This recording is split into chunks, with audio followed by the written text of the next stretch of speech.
Shalom and welcome to Israeli Salad. Today we are preparing for the festival of Sukkot, so don't go anywhere. We will be right back from Bnei Brak, the shuk, the market of Arbat Haminim, the 4 species. Don't go anywhere.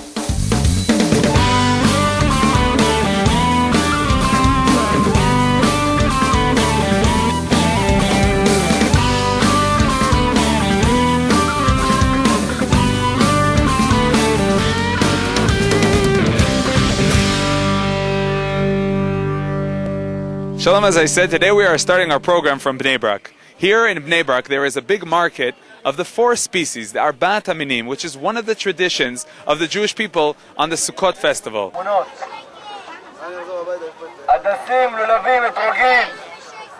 The Torah says, "You shall take the beautiful fruit, a palm frond, myrtle twigs, and willow branches of the stream, and rejoice for 7 days before the Lord your God."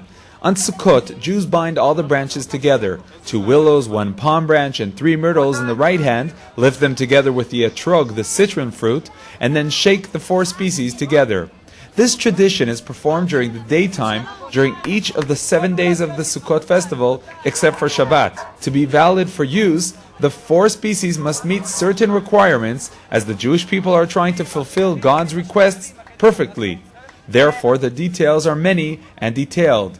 As a result, many people purchased certified complete sets from reliable distributors.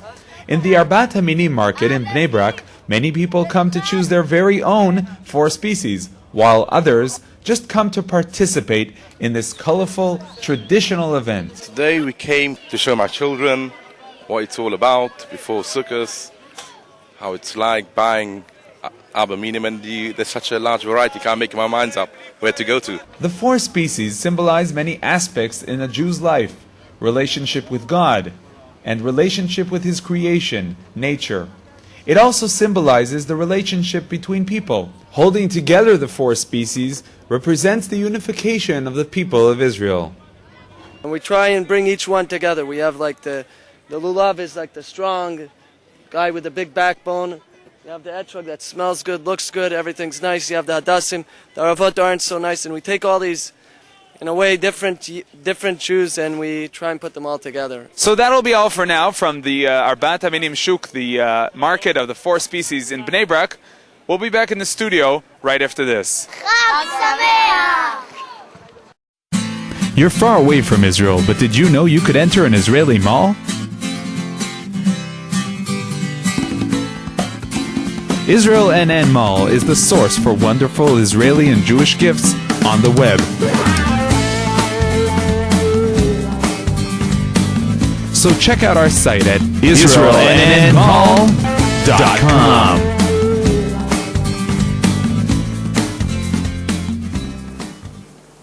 Welcome back. Aside for the tradition of the 4 species, the festival of Sukkot involves the command to dwell in the Sukkah. The Sukkah is a temporary structure in which the Jews eat and sleep throughout Sukkot. It represents the booths the people of Israel lived in during their time in the desert. An exhibit in the Israel Museum presents different variations of the Sukkah from different parts of the globe, each one made from different materials and different colors. I went to visit this exhibit.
At the end of the program, we'll ask Rabbi Samson for a better understanding of Sukkot and the Sukkah. Yad Sarah is a voluntary organization which provides a spectrum of free or nominal cost services designed to make life easier for sick, disabled, and elderly people and their families. This year, between Yom Kippur and the festival of Sukkot, youngsters from the Ariel Youth Movement, together with Yad Sarah volunteers, are involved in helping build and decorate Sukkot for people who have a difficulty in building their own sukkah. I joined one of these teams of volunteers in the Jerusalem neighborhood of Pisgat Ze'ev.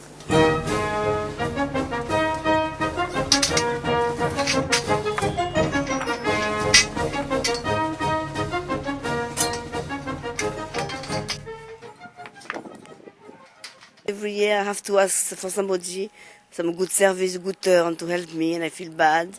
And this year I thought it would be wonderful if somebody from just foreign source would come to help me out.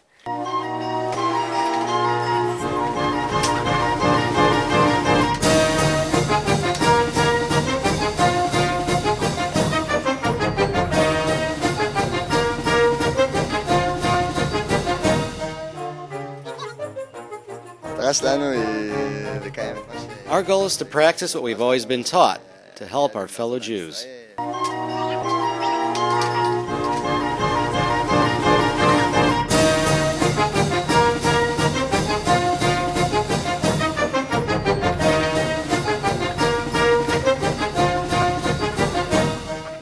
I was a volunteer myself for Yad Sarah, for old people, just to chat with old people. And I didn't know what it was I knew what it was to help, and I've been helping all my life, and I didn't know what it was to be helped. It's like a miracle, you know.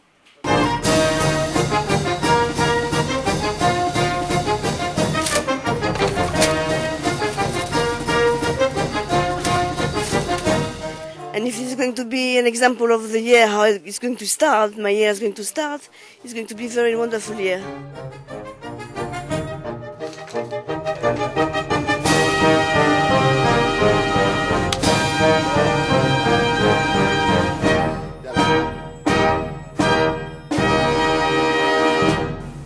And now, our weekly insight. Rabbi Samson joins us from his office in Jerusalem.